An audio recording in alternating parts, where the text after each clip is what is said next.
Ahojte.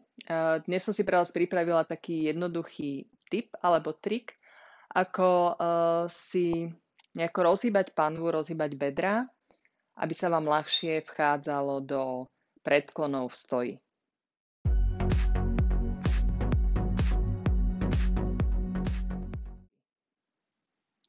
Častokrát si myslíme, že neviem ísť do predklonu, alebo ťažko sa mi ide do predklonu, pretože mám poskracované hamstringy, mám poskracované sedacie svaly.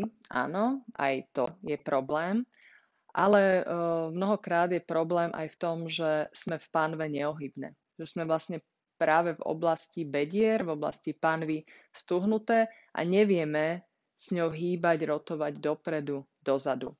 A práve v dnešnom videu vám ukážem jednoduchý tip, ako túto časť tela rozhýbať.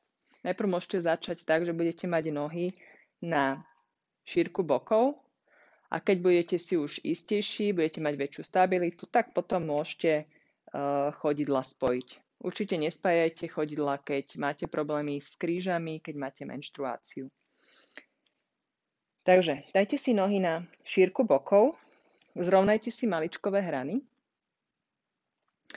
pokrčte kolená, chytite sa za zápestia pod kolenami, vytihnite bočné strany trupu a úplne prilepte celé brucho na predné stehna.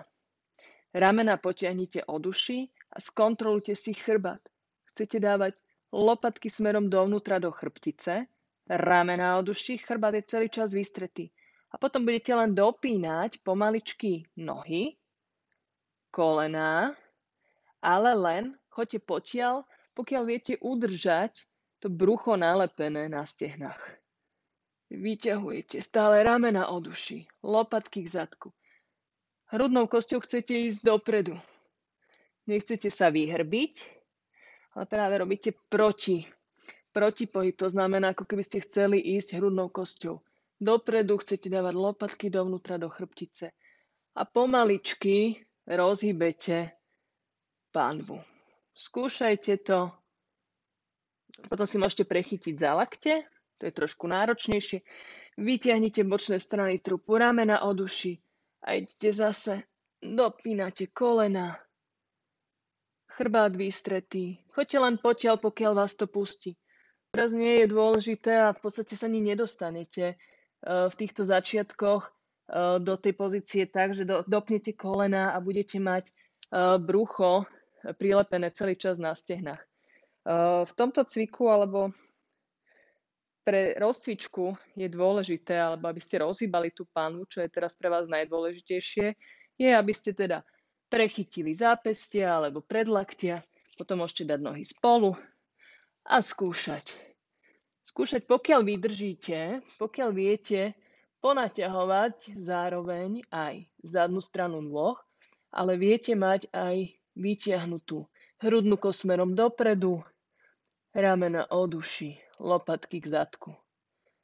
A potom viete už aj do klasických pozícií vchádzať bez toho, aby ste sa vyhrbili. To znamená, už viete robiť s panvou, viete ísť hlbšie, viete vyťahovať bočné strany trupu, viete ísť hrudnou kosťou dopredu a ísť nižšie a nižšie, aby ste sa opäť bruchom čo najviac priblížili ku stehnám a vedeli dávať ramena od uší, lopatky smerom k zadku.